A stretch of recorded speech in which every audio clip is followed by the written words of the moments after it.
favor yenyu idururwe muupenyu hwevana venyu nokuti muri mutsvene nokuti makatendeka nokuti makarurama.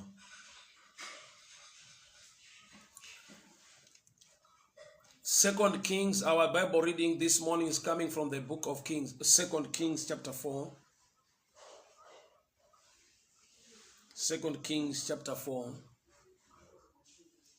2 Kings chapter 4 from verse 8. 2 Kings chapter 4 from verse 8, and I'll read. One day Elisha went to Shunem, and a well-to-do woman was there who urged him to stay for a meal. So whenever he came by, he stopped there to eat. She said to her husband, I know that this man who often comes our way is a holy man of God. Let's make a small room on roof, put in a bed, a table, a chair, and a lamp for him. Then he can stay there whenever he comes to us. One day Elisha came, he went up to his room, lay down there. He said to his servant Gehazi, call the Shunammite. So he called her, and she stood before him. Elisha said to him, tell her, you have gone all this trouble for us. Now what can be done for you? Can we speak on behalf to the king or the commander of the army? She replied, I have a home among my own people. What can be done for you? Elisha asked. Gehazi said, well, she had no son, and her husband is old. Then Elisha said to her, call her. So he called her, and she stood in the doorway. About this time next year, Elisha said, you hold a son in your hands. No, my lord, she objected. Don't mislead your servant, O man of God. But the woman became pregnant, and the next year, about the same time, she gave birth to a son, just like Elisha had told her. Pauline Modikani, may the good Lord bless you. May the favor of the Lord be upon your life. Thank you so much for tuning in. Nyandi nayo mangwana na nasi. Ndomuka hii scripture yatinoziva vazhinji about the Shunammite woman. Chinodiitira zvakanaka zvikuru pa text iyi. Inauye kuti mukadzi uyu haana kunge akumbira kuna Elisha issue ine chekuita ne breakthrough marriage yake, kuti issue ine chekuita nekuva nemwana. Haana a prayer request yaaka offer to the prophet. Asi muupenyu hwake makava ne breakthrough concerning issue yaanga ati muupenyu hwake ndofunga zvichabuda zvichaita. Idambudziko raanga kugara naro as a lifestyle raaccepta muupenyu. Kuti hongu ndine murume wangu takura takwegura hatina mwana. She was no longer moved by kutsvaka mwana. Nokuti Elisha paakamubvunza kuti chii chaungada kuti Mwari vakuitire, iye akati I'm okay among my own people. Kureva kuti ndigere hangu zvakanaka, handina challenge yandinayo. Yet hakuna munhu anenge asina challenge, but mukadzi uyu anga asvika pazera panguva yekuti anga agamuchira mamiriro akaita zvinhu mumarriage nemuupenyu hwake. Ndofunga achitarisa time, achitarisa nguva, akaona takura takwegura tiri muwanana hatina mwana, so there is no need to be worried about getting a child. So idambudziko raanga akaaccepta kuti that's part and parcel of my life. Zvinhu izvozvo mukurarama zviriko kuti pamatambudziko ese auri kutsvaka breakthrough nekuchema kuna Mwari kuti ndibatsirei, une mamwe awakangogamuchira, une imwe situation yawakangoti this is part of me. Ungagone kutsvaka breakthrough in certain areas, but pane rimwe dambudziko raunogona kunge wakatarisa ukati andofunga uku ndokurarama kwangu. Nepamwe pacho unogona kuisa Mwari mukati woti nofunga Mwari ndo upenyu hwavakandipawo kuti ndirarame. Pane dambudziko rekuti rikakura mauri ukagara naro kwenguva refu, unogona kufungidzira kuti Mwari ndo zvavakada kuti ungogara wakadaro. Ganzwa munhu achitotaura pane imwe situation kuti iyi challenge ndeye kumhuri kwedu, zviri kwatiri ndo zvekweduyo izvozvo, saka takazvigamuchira tikararama nazvo. In the natural sense, pane kurwara kwekuti ukaenda kucounseling vanokuti musararame muri mudenial, chingogamuchirai kuti ndo zviri pamuri, ndo dambudziko renyu. Vari kuti zvinogona kukubatsira kuti usararame uri mudenial nekuda kwechallenge inenge yauya muupenyu hwako, kuti igamuchire chingoziva kuti ndo zvazviri, ndo upenyu hwacho. I have come to tell you this. Izvozvo zvausisina tarisiro, zvaunofungidzira kuti it's part and parcel of your life, ndokakurarama kako. Kudenga kuna Mwari unounza a turnaround, sezvakaitika muupenyu hwomukadzi wemuShunami, kuti akava nemwana munguva yaanga asisina tarisiro, munguva yaanga asisina tarisiro yekuti angabate mwana.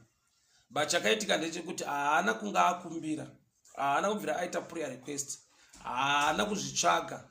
Chaakagona kuita chete akaseta a platform inodena zvinhu izvozvo, or chaningati akacreata a law of attraction inoita kuti pamba pake pave ne breakthrough ne blessing yakakura.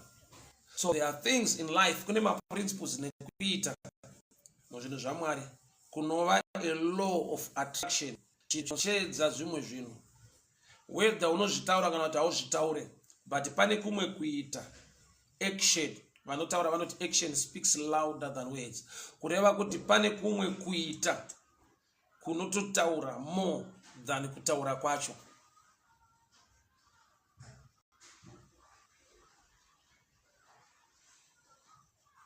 Pane kutaura kweshona kana kuti tsumo kana kuti madimikira, yekuti kana munhu ateya mariva murutsva haachatyi kusviba. Munhu akateya mariva murutsva haachatyi kusviba. Zvazvinoreva ndezvekuti munhu wapinda mu a certain area yekuti unotoziziva kuti whether une utsanana kana kuti hauna, but wapinda mu area yekuti the outcome yako unobuda uine marara kana kuti unobuda uine tsvina kana kuti uine maashes. Ukateya mariva murutsva zviri pachena kuti haubve ikoko wakachena, nokuti wapinda murutsva, wapinda munzvimbo yakatsva ine dota, saka unobuda imomo wakasviba. So law of attraction yandikutaura nezvayo ndiye kuti tine zvinhu zvatinotsvaka in prayer, tine zvinhu zvatinochemera nekuda kuti Mwari vatiitire, but there is a way inotaura louder and better than speaking. The Shunammite woman akataura nemurume wake, ngativakei imba, a room pamusoro pemba yedu, so that when this prophet passes by anongouyawo ozorora ari mumba umu, odya hake, opfurira mangwana nerwendo rwake. The Shunammite woman akaronga a strategy yekuvaka imba pamusoro pemba yavo, so ndingati a flat. Mumba make mune dambudziko, but dambudziko iri chinhu chaangorarama nacho, chaagamuchira kuti ndoka upenyu kacho. Asi musi waakaona Elijah achipfuura, akava nepfungwa yekuti I need to offer service, I need to do something, I need to do something for the work of God. Elisha anga asingauye paShunemi. Elisha waipfuura nepaShunemi achienda kundoparidza, kundoita basa Samuel.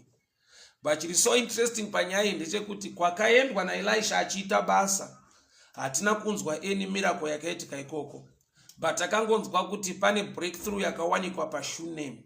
Kurati murukadzi uyu aka-attracta a blessing iri kuita pass by, akaseta an ambush pa blessing iri kuita pass by.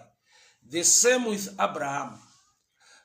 Vatumwa vaburuka kubva kudenga kuti vaende kuSodom neGomora.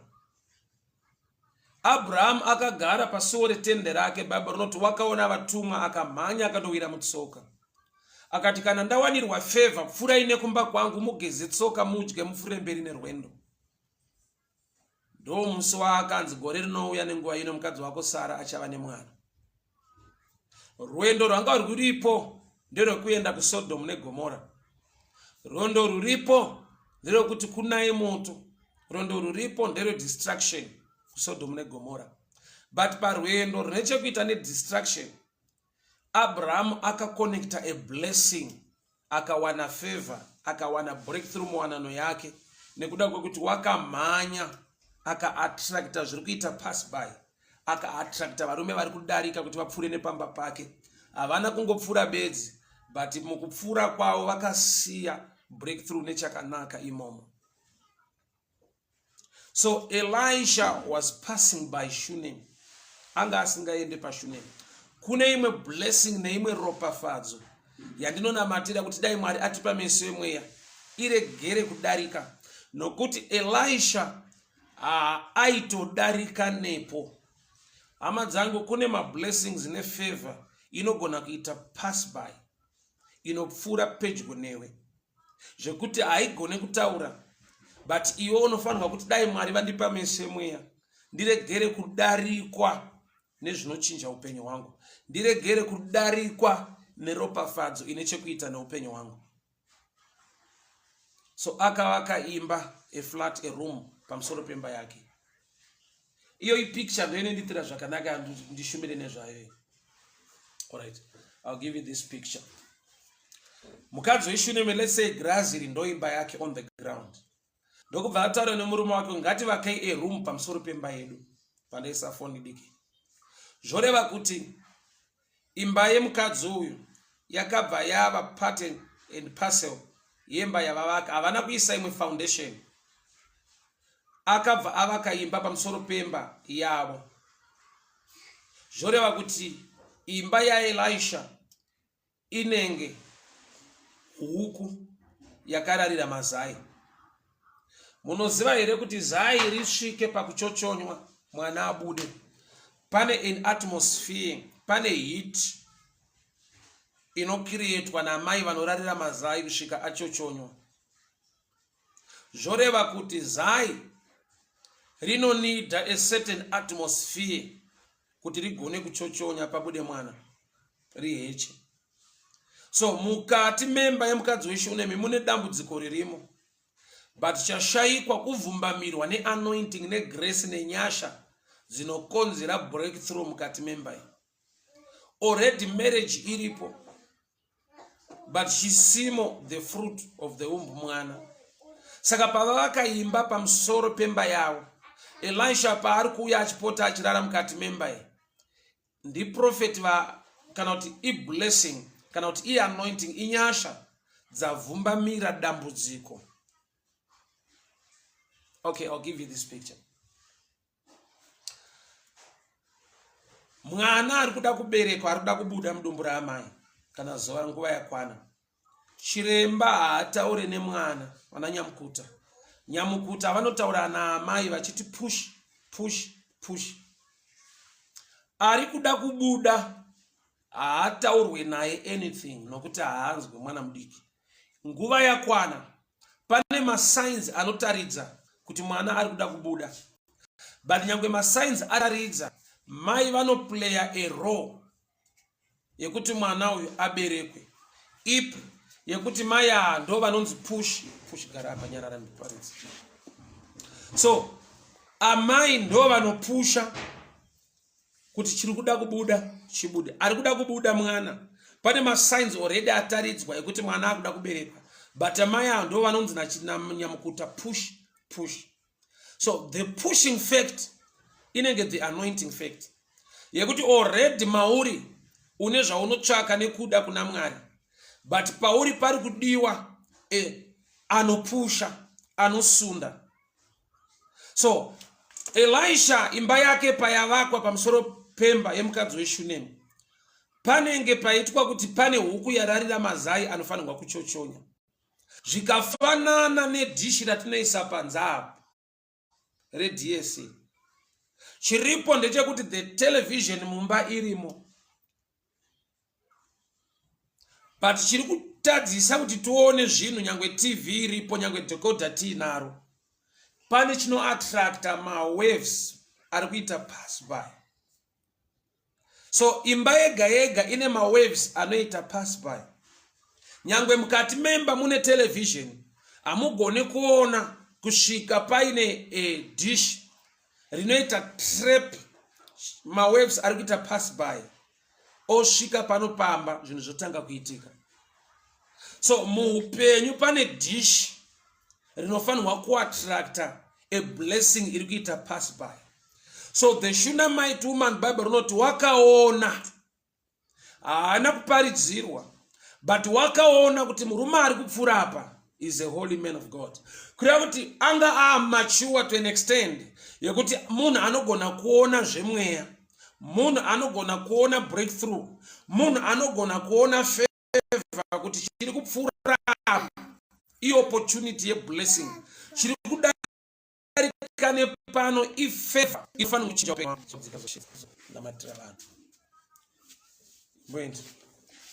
So number 1, akava nema spiritual eyes anogona kumuratidza pane ropafadzo yeupenyu hwake, but aona ropafadzo, anotisa kuti ari kupfuura apa munhu waMwari, akava nepfungwa yekuti let us make a room for him.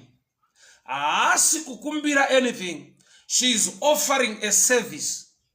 Haana kukumbirwa kunzi ndiitirewo, but ari kunzwa kuti I need to participate, I need to play a role, I need to do something. So avakaimba musoro pemba yake, agadzira a picture yehuku yakavumbamira mazai, agadzira a picture yedish pamusoro pemba riri kuattracta the wave of blessing kuti ipinde mukati memba yake. Mukatarisa nawe the Shunammite woman ndiye mukadzi asina kubvira aita a prayer request kukumbira kuti Mwari ndiri kudawo mwana, but akamanikidzirwa, akakonzera ropafadzo kuti ibate muupenyu hwake, nekuda kwekuti Elisha akati kuna Gehazi, nekuda kwebasa raitwa, nekuda kwekushingaira nekuzvipira kwaita mukadzi uyu by serving us, Mwari vanofanirwa kumuropafadza. Paropafadzo inofanirwa kumanifesta muupenyu, inongotaridza kuti unofanirwa, unodeserva, nekuda kwekuti wabuilda a law of attraction, une blessing yawagadzira nekuita yausina kugadzira, nekuchema, nekudemba, nekutaura. So akava nemeso anoona, ava nemeso anoona, ndokubva ava nemoyo une chekuita nebasa raMwari, kuti handingarege munhu waMwari achidarika, I need to construct, ndigadzire pamusoro pemba yangu. Akagadzira a law of attraction. Saka Elisha aita akauya, aipinda mumba yepamusoro, orarama imba imomo. Imba yepazasi ine dambudziko, asi pamusoro pemba pagadzirwa a place to receive the anointing. Agadzira a room ine zodzo, ine ropafadzo.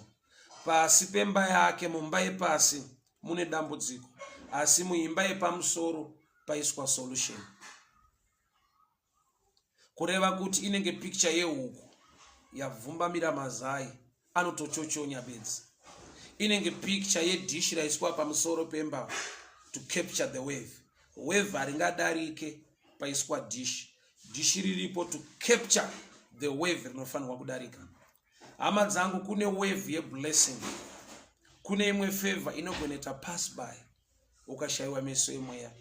Kureva kuti kune zvako, kune zvine chekuita newe zviri kudarika close to you. Pane nguva yekuti munhu unogona kuchema nekudemba kuna Mwari kuti ndiropafadzei, but pane pekuti Mwari vanoreleasa the blessing to pass by you, kuti iwe uve nemeso emweya, uve nekuona kuti chiri kudarika apa harisi dambudziko, haisi challenge, I blessing. Elisha paaidarika, mukadzi akaona a challenge, akaona need ya Elisha. Paaka minister to the need of Elisha, it became automatic kuti need iri mumarriage yake for a long time igone kuatendwa nekugadziriswa.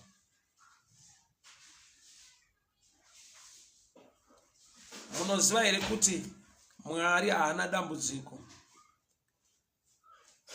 asi muimba yaMwari, muzvinhu zvaMwari munogona kuva ne challenge, need, but dambudziko iroro law of attraction for somebody to get the anointing or the blessing.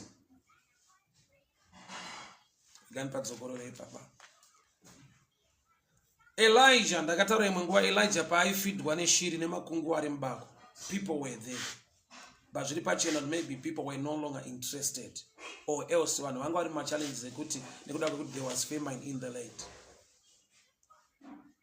Law of attraction inoitwa naMwari muzvinhu zvaMwari. Jesu paanokumbira mvura kumukadzi weSamaria, mukadzi uyu paanotaura zvaanotaura achiedza kuramba, Jesu anoti only if you knew, dai waiziva ari kukukumbira, iwe ndiwo waitomukumbira nokuti ane mvura mhenyu. Zvoreva kuti Jesu paari kunzwa nyota, haisi nyota yekuti anwe mvura, nyangwe anzwa nyota ari patsime, but ane nyota yekuti apedze nyota, apedze kunzwa nyota kune vamwe. Maybe I need to read this scripture. John 4:24. Ndi Jesu patsime ari kunzwa nyota, but nyota yake ndeyekuti agone kupawo mvura vanhu vane dambudziko. Dambudziko remukadzi uyu rinogadziswa sei? Jesu anoti iye, ini ndine mvura mhenyu. Ngandiverenge zvangu.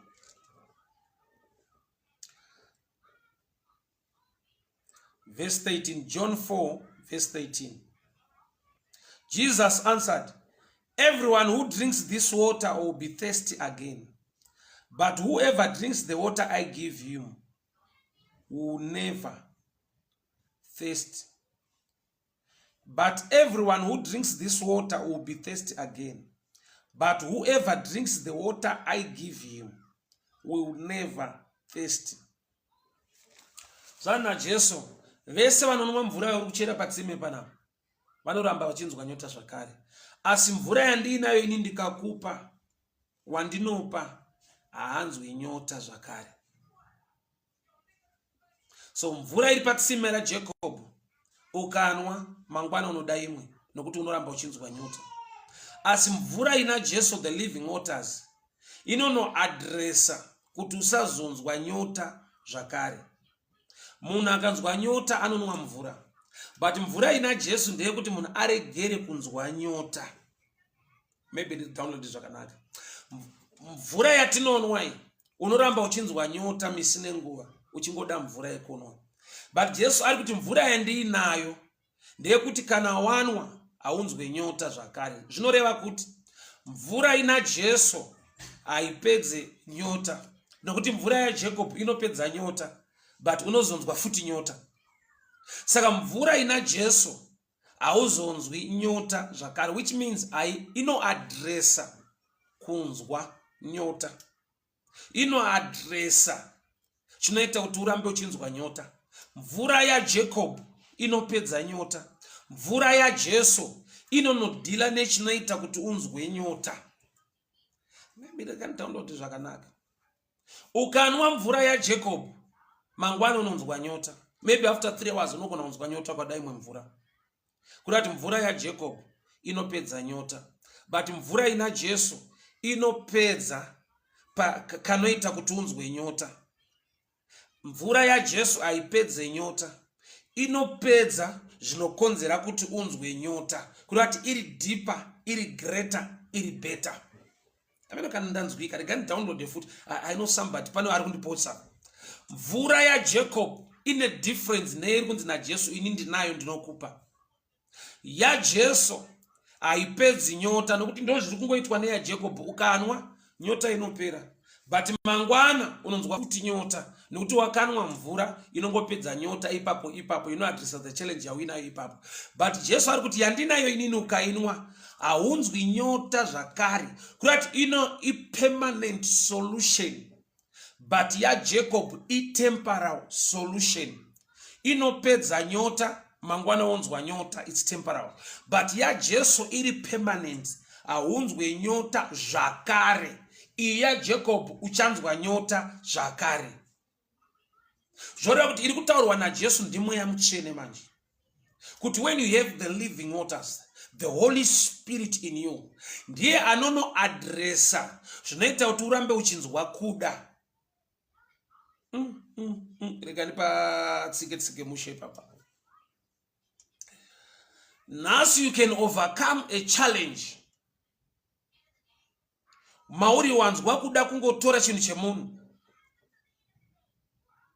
Mangwana unogona kunzwa futi kuda kutora chimwe chemumwe. But ukava namweya mutsvene mauri, anonoadresa ikaka anoda zvevamwe manje kari mauri kaka. Zvekuti your life now in a permanent solution. Hausisina a temporal solution. Sei ndiri kuwandira kunyaya iyi. Nyaya ndinayo ndeyekuti Jesu paari kukumbira mvura kumukadzi weShunemi, hazvireve kuti iye ane nyota. Aiwa, nokuti already iye anayo mvura inoita kuti asaramba achinzwa nyota.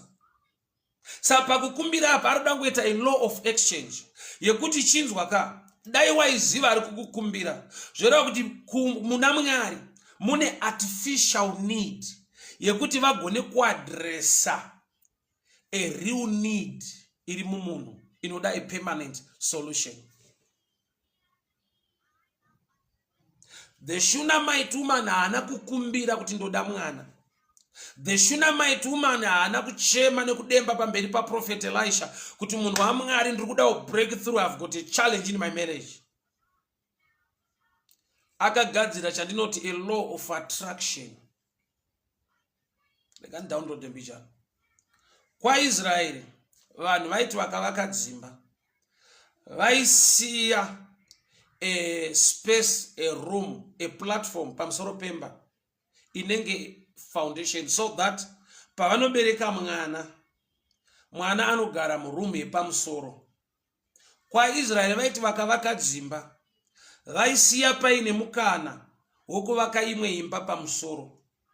Zvaitirwa kunzi kana ava vabereka mwana, zvikuru sei mwana mukomana wavo, ndiye anondogara paimba yepamusoro. Saka ava pavakavaka imba yepamusoro vachivakira Elisha, havana kuvaka vachivakira Elisha permanently because he was passing by. Saka mumba rumu yaingotaura chete kuti pane anofanira kunge achigara muno permanently pano, imi magara pano temporarily. Saka pavakwa imba rumu yepamusoro, pavakwa a place to receive what was missing in her marriage. Meno kana ndiri kunzwika panapa mangwanani ano. Meno kana ndiri kunzwika mangwanani ano. Ama yangu ndinzwe. Abrahamu paakaenda kugomo achinopa mwana wake sechibayiro pagomo, akavaka an altar. Altar yavakwa naAbrahamu haisi altar inogadzikwa vanhu. Akavaka, he designed an altar inoiswa zvipiriso zvikuru sei makwai. Saka altar yemakwai inofanirwa kugadzikwa gwai kwete munhu. Saka Mwari pavanosumudza meso, pavanomuti sumudza meso, anoona gwayana rakabatwa pachikwenzi. Yeti gwayana rinofanirwa kunge riri paaltar kwete pagwenzi. But nokuti paaltar pake pana Isaac mwana, saka denga riri kuti waisa chisicho apa. Chibvisa mwana wako iwewe paaltar, uise gwayana raona riri pachikwenzi.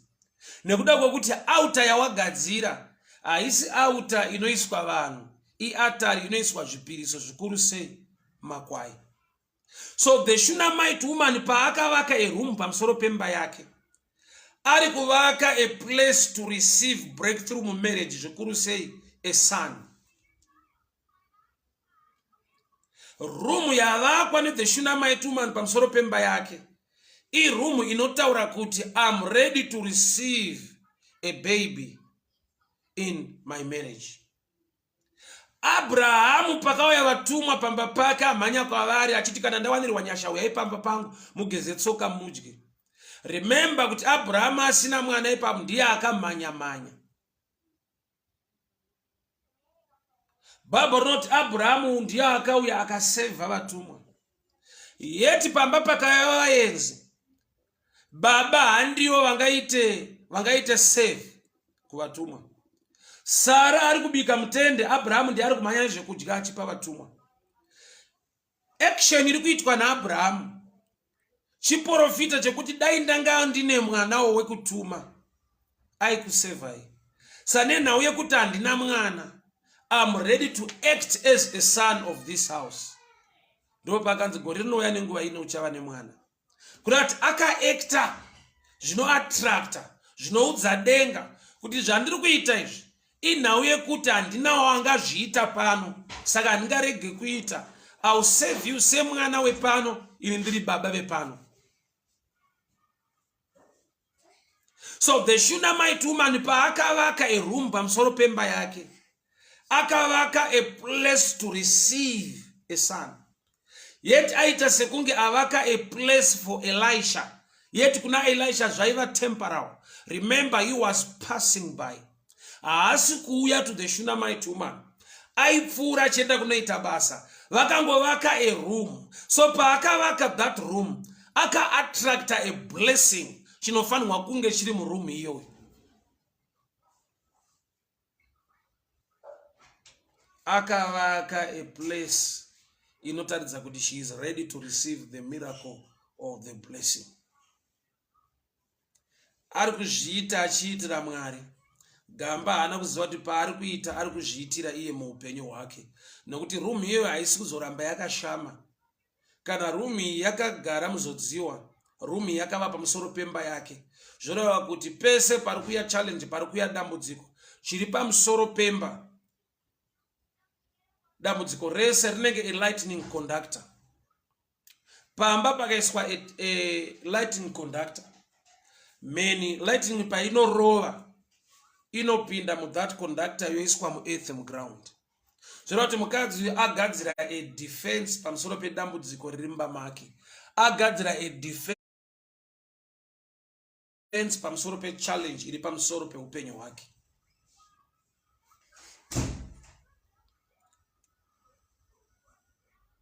Haana kukumbira, haana kuita prayer request, ndiye akakumbirwa nekuda kwekuti aita chinhu chekuti denga ringamusiya akadaro. Aita chinhu chekuti Mwari vanonzwa kuti pano hapangasare pakadaro pari empty pasina mwana, kana munhu agona kuti panzvimbo yemwana wake aisa zvedenga, aisa Mwari panzvimbo iyo. Ndiri kuti kudii? Mwari vakava pamusoro peupenyu hwako, shoko raMwari rikava pamusoro pedambudziko rako, dambudziko rako rinoadhiriswa neshoko raMwari. Zvinofanirwa kuitwa muupenyu hwako zvinoitwa. Abrahamu paakabata banga pamusoro paIsaac, denga ndo parakamuti chimira chirekedza, simudza meso ako ndokubva aona gwayana rakabatwa pachikwenzi. Abrahamu paakabata banga pamusoro pemwana, sei pakubatwa kwebanga denga ndo parinotaura naye. The word of the Lord is like a double-edged sword. Shoko raMwari ibanga rinocheka nemativi ose. So Abraham paakabata banga ipicture yemunhu akabata the word of God.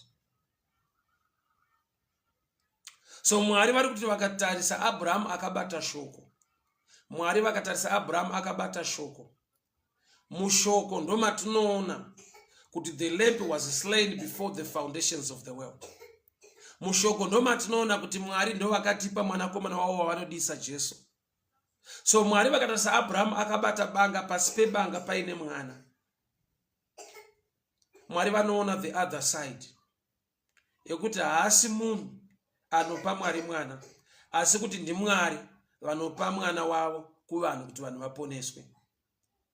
Banga rakabatwa naAbrahama ishoko raMwari, a double-edged sword rinocheka nekwese, kuOld Testament nekuNew Testament.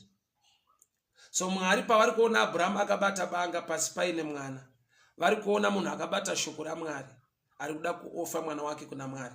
Mwari vakatarisa mushoko ravo vanoona kuti haasi munhu akapa Mwari mwana, asi kuti ndi Mwari vakapa nyika mwana. Obva replace tichibvisa Isaac uise gwayana panzvimbo iyo. So the Shunammite woman akabuilta a room. Elisha anga asiri kusvikira mumba yemukadzi weShunemi, aisvikira muimba yaifanirwa kunge iri imba yemwana, imba yepamusoro. Zvaari kuuya achirara paimba yepamusoro, anointing yakararira dambudziko ifavor yaMwari yakarara pamusoro pechallenge yake. Ifavor yaMwari, rumu yepamusoro yakatakura kuzodza nekubata kwaMwari. Saka rumu iri pasapa airambe ine dambudziko kana rumu yepamusoro yakatakura the anointing to address the challenge. So ari kupusha kubuda kwemwana now is the anointing upon Elisha. Ndataura ndikati mwana nyangwe nguva yakwana yekuti abude mudumbu raamai, nyangwe nguva yakwana, ma signs and symptoms nemamonths akwana, haangobuda nekuti nguva yakwana. Somebody is supposed to push the baby out, and that somebody is the mother. So the mother will play a role. Nyangwe signs and symptoms nemwedzi zvakwana, amai vakanetera vakasiyana nenyaya iyi, nyangwe nguva nema symptoms zvaratidzwa, mwana uyu haangabude. So the mother ndo vanoita the pushing. So it is the grace and the anointing of the Lord that will push the blessing to come out. So upenyu hwako unoda kuiswa muna Mwari. Nyangwe une dambudziko uine challenge, Mwari pamusoro pazvose. Mwari pamusoro pedambudziko rako, Mwari pamusoro pebasa rako, Mwari pamusoro pewanano yako, Mwari pamusoro relationship yako. Chandiri kuti Mwari pamusoro challenge pe dambudziko rako, kuti the need in the house of the Lord, ona iri opportunity yekuaddressa the challenge in your house. Mwari pavakada kuti ndive muvhangeri ndishumire kuvanhu vavo ivhangeri, vane zvavanogadzirisa nekuatenda muupenyu hwangu, nekuda kwekuti ndakatora basa ravo ndikariisa pamusoro pematambudziko nemachallenges angu. The need in your life, pane nguva yekuti Mwari ndibatsirei, create a law of attraction inoaddressa the need in my life. Ndati vanotaura chirungu vanoti action speaks louder than words. Kureva kuti ndandichimboverenga a text yandinofarira kwazvo ikuna Mark 14 yemukadzi akazodza Jesu perfume. Ane zvaanodawo semunhu, perfume yaitova yake ende anoida ende yakatodhura, but time yaakaspraya pana Jesu, Jesu akataura message inodarika value yeperfume, akataura message inomupa blessing nefavor kudarika perfume. Jesu akati kwese kuchaparidzwa vhangeri zvaitwa nemukadzi ngazvitaurwe kwese, which means all over the world, which means mukadzi yu perfume yanga iri yake yekuspraya pamiri wake, to be respected, to be known in the community, maybe kuJerusalem kwaaigara, but nekuti akazviitira Jesu, Jesu ndokubva ati iwo zvawandiitira izvi ndinoziva zvaunoda, ndinoziva chikonzereso wakatsvaka perfume, so I'm going to market you now worldwide. Perfume yaiplay a role yekuti urespect wozikana kunzi unonowirira mucommunity, vanhu vakurecognize. But kana wapa inini kuna Jesu manje, inini I'm going to play a major role inodarikwa nezvaitwa neperfume. Perfume yaikuita a national figure or a local figure, but inini Jesu I will make you an international. Nekuda kwekuti law of exchange yawaita waaddressa my need, but handisiye need yako iri hanging, ndichaaddressa your need. The Shunammite woman haana kukumbira Elisha, haana kukumbira ndisikuti kwakaipa, kuchema nekudemba kuna Mwari prayer request haana kuipa, but kune a law for attraction inode na favor without speaking any word. Ndokuti iye Elisha ndiye akati Gehazi, dana mukadzi weShunemi, she has done a lot to us. Toda kuti ataure kuti chii chaangada kuti Mwari vamuitire. Auya ndokubva ati no, I'm okay, ndiri right. Yet pane need yanga iri muupenyu wake yeda kuaddresswa. Sei pane zvese vakataura nawo akawana blessing nechekuita nemwana komana,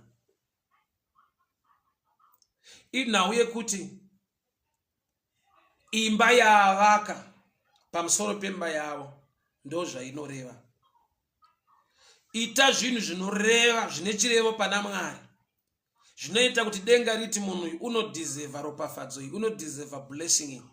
Ita chinhu chinotaura pamberi paJehovha.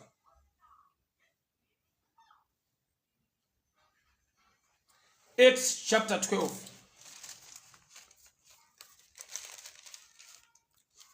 A Roman centurion akawanirwa nyasha naMwari,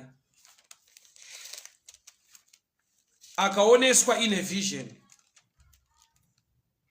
Murume anonzi Cornelius. That's Acts chapter 10. Acts chapter 10.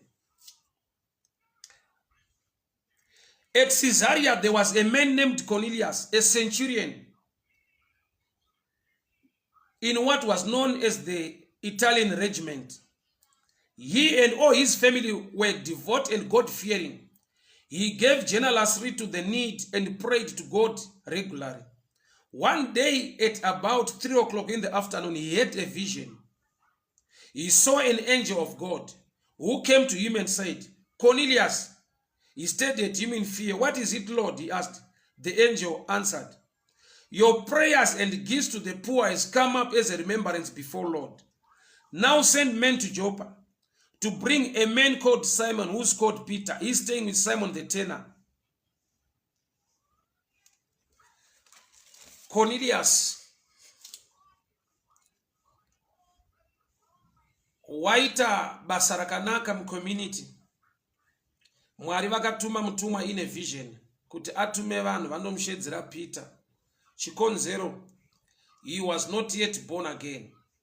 Ana Peter vaingoparidzira to the Jewish community. But nekuda kwekuti wakaita chakanaka, chakadena need iri muupenyu hwake, iye aipa, but anga asati apa upenyu hwake kuna Mwari nekugamuchira Jesu nekuwana salvation. So kupa kwake kwakaita kuti denga rinzwe kuda kumupawo ruponeso.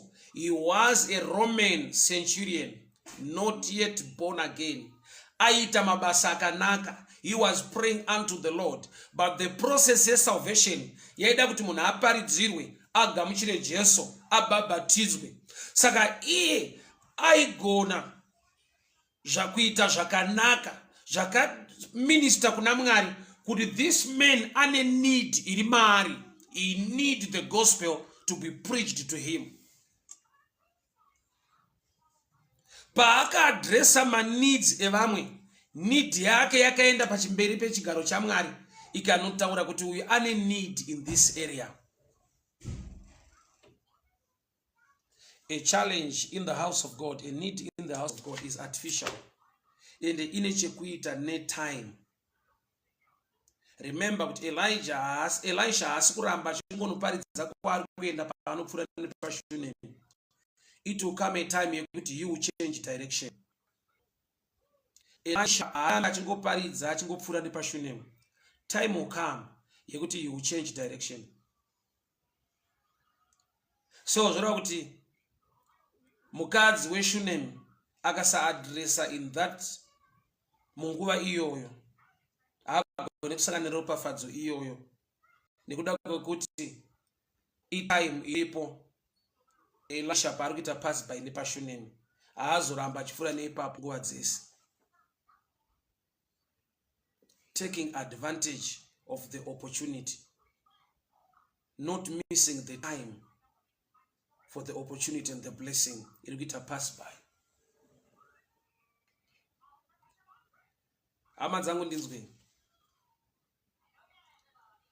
amaya havana kukumbira kuti munhu waMwari, ndine need mumba umu, tiri kudawo mwana, akavaka imba pamusoro pemba yavo.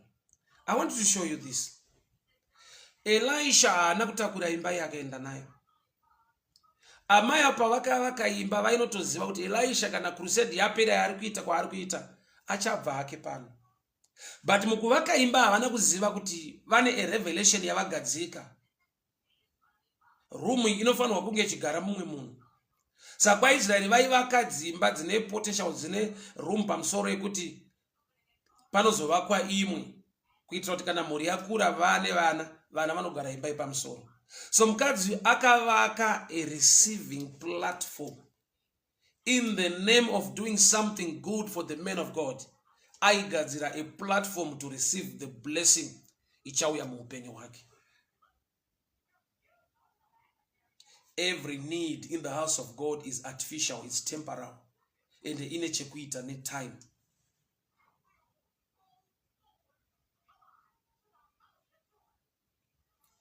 Abraham akaona varume vaipfuura, akagara pasuo retent, akamhanya kwavari, akasevha varume achivapa zvekudya. Sara aibika ari mutende, Abraham achidhisha achisevha chikafu kune varume avo. Akaplaya a role yemwana, nokuti kana pane vana ndo vamungatuma kuita mabasa muri pamba, but nokuti haana mwana akabhihevha semwana, akaekta semwana, zvikapinda mumaindi yevatumwa. Asina kutaura kuti pano ndiri kudawo mwana, zvakatoonekwa kuti pano hapana mwana wekutuma, murume uyo akwegura. He deserves to have a son or a child. Actor a role inominister pachigaro chaMwari kuti you deserve a blessing in this area.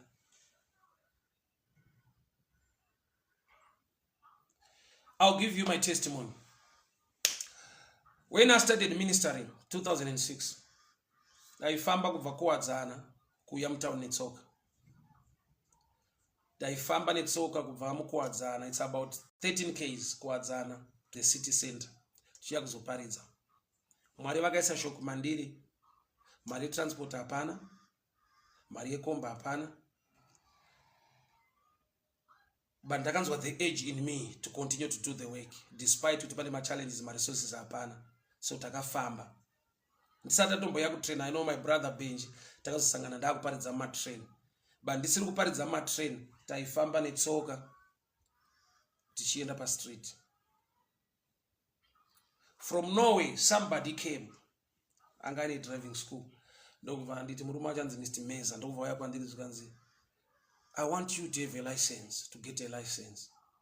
Zvazvisiri mupfungwa mangu, chachiri mandiri ndechekuti I need to do the work of God. Kana vaisa shoko mandiri apasura ndinofamba, ndichafamba ndichiparidza. Andina kubvira ndanamata kuva nepfungwa yekuti maybe I need a car kuti ndiite basa raMwari. Why? Because kana kudriver usingagone, usina imwe pfungwa yekuti mota inga yauye sei, kune zvinhu zviri beyond your prayer request, zvausingabvira wafunga kana kupinda muhana yako, asi Mwari vachigona kuzviita.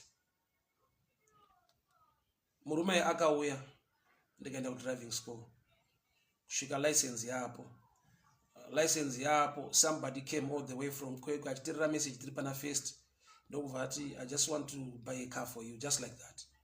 Oza kune chinhu chekuti chinhu chakakura chinotaurwa in a way yekuti unofungidza kuti drama kana kuti kuseka kana kuti munhu ari kungotaurawo, and it happened that way.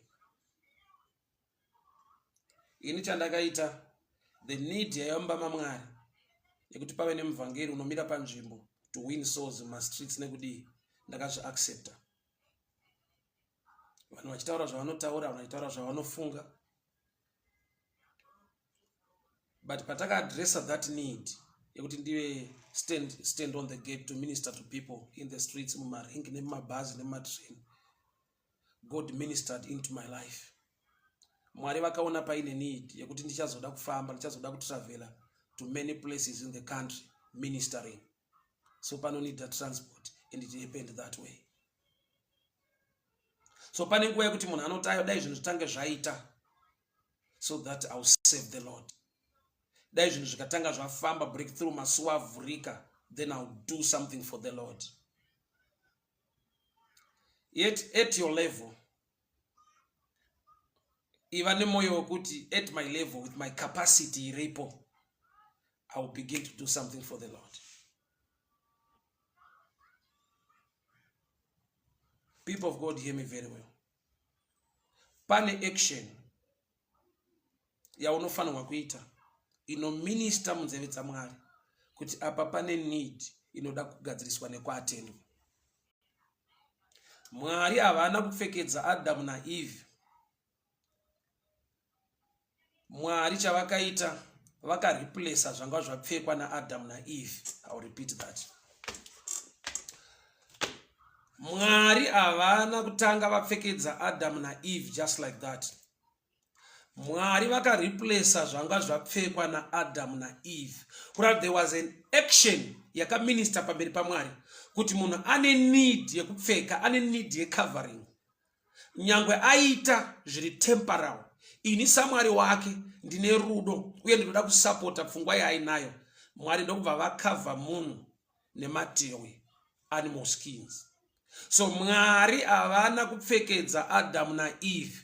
Mwari vakareplace zvanga zvapfekwa naAdam naEve. Hongu Mwari vakapfekedza Adam naEve. But ndiri kuti kudii? Ndiri kuti mukupfekedzwa kwavakaitwa naMwari yaiva nzira yekuvaitira zvavaedza nekutanga kuita. Mwari vakareplace zvanga zvapfekwa naAdam naEve nekuti zvaiva temporal, anga ari mashizha. Kurati Mwari vakaona shungu nemoyo nepfungwa yemunhu kuti ane need yaari kuda kuadresa iye pachake. So Mwari vakareplace zvipfeko kurati munhu anga atopfeka. So ndiri kuti kudii? There are times ekuti une zvaunofanirwa kuita zvinodenha kuti Mwari vakuitire more, better and greater. Ita at your level, at your capacity. Zvidenhewo Mwari. Munoziva here kuti Aaron mukoma anogona kunyatsotaura kudarika Moses. But say Moses akava choice yaMwari. Mukoma vakatozova deputy. Moses akava iye a leader for the people of Israel. Say Moses akava choice yaMwari. Iye ari mudiki. Miriam na Aaron variwo vahombe vagara varipo. Sei Mwari vakaita sekunge vamirira Moses. Pane action yanoda kuratidza yakaitwa Moses. Moses vari muEgypt. Akaona muHebrew achirwa nemuEgyptian. Akapindira. Akauraya muEgyptian. Akamuviga mujecha. In other words, Moses ari kuti Mwari makavimbisa Abrahama kudzikinura vanhu venyu. Zvino kana musati bavadzikinura tiri mukati meEgypt mekunetswa, I'll stand on the gap. I'll become a helper to my brethren. So Moses akatanga kudila nemaEgyptians ari muEgypt. Zvikamutsa moyo waMwari. Mwari akati, iwewe ukazviita wega, unonzi medhara. But chiuya tiitetese unzi deliverer. Ameno kana ndiri kunzwika ipapa. Moses paakauraya in Egyptian akanzi medhara. But Mwari pavakamuzodza vamudana vaona shungu dzake nemoyo wake to defend the people of God. Haana kunzi medhara, he become a deliverer. So you start at your level. Hautange nekutsembura Red Sea. Hautange nema miracles. But unotanga nekuva nemoyo nehanya with your own people. At your own capacity. Akapindira fight. Akauraya muEgyptian akamuviga. Zvikaminister kuna Mwari. Kuti ndine promise yandakaita naAbrahama. Kuti ndichadzikinura vana vako vari nhapwa muEgypt. Saka Moses atotanga kudzikinura. Atanga kurwira nekubatsira vanhu. I need this guy. Aka-inspire denga. Aka-reminder denga. Mwari vakashanda naye. So ndiri kuti kudii? At your level, with your own capacity, begin to do something. Chinotaura pamberi paJehovha. Chinotaura zvakanaka neropafadzo pamberi paMwari. Chino attract a blessing and favor. Chinoita kuti udenhe Mwari va increase my resources, va increase opportunity nemikana. Vision yawinayo begin somewhere. Imbomira kuenda kupray uchiti Mwari wanzai my resources ndiite chinhu chakakura ichi. Begin to act at your level with the capacity, the ability nema resources are available. Zvive zvine chirevo pamberi paJehovha. Mukadzi weshunema haana kuvaka suburb, just a room. zvikava nechirevo pamberi paJehovha. Saka ndine mubvunzo nhasi, uri kuitei zvingataure ropafadzo, zvingade neblessing nefavor pamberi paMwari? Besides praying and crying unto the Lord for a certain breakthrough in a certain area, what are you doing that can inspire or challenge the heavens to release a greater blessing into your life? Remember that Mwari havana kungopfekedza Adam na Eve. Mwari vakareplace zvanga zvatopfekwa. Mwari kuti vadane Moses, vari kumudana nokuti already atova a deliverer without calling, without kudanwa, atotanga kubatsira hama dzake ari mukati. Iyo yagara iri pfungwa yaMwari yekuti vachabatsira vaIsraeri. But Moses anga atotanga kudhara, akainspire denga kuti mukomana uyu chaari kushaya anointing, chaari kushaya miracles, chaari kushaya power. But already with his own natural power, he's defending his own people. Mwari ndobva vamudana, vakamuempower, vakamusimbisa, vakamugonesa. Chii chauri kuita chingade neMwari, chingaminister pamberi paJehovha kuti you deserve more, you deserve better. Gadzira a platform to receive. Ita action create a platform inodena kuna Mwari. Ita kuti Mwari vaone kuti apa pano deserve chakati, apa panoda zvakati. Nekuda kwezvaunenge uchiita at your level, at your own capacity. Hama dzangu, may the good Lord bless you. May the good Lord increase you. May the blessing and the favor of the Lord be upon your life. Baba ndinonamata mangwana ni ano. Ndatara kuti nyasha nekubata kwenyu kunoshamisa. Tunoisa vana venyu maoko enyu. Ngavaropafadzwe, ngavasimbiswe, ngavagoneswe. Vanorwara ngavaporeswe. Ndataura utano, ndataura nyasha. Shoko renyu rinoti nemavanga aKristu Jesu takaporeswa. Vari kurwara ngavaporeswe. Vane hama dzavo dziri kurwara iko zvino, ndataura the healing power of the Holy Ghost. In the mighty name of Jesus. Utsvene wakatendeka Mwari wamasimba, takupai mbiri nekokuremekedzai muzita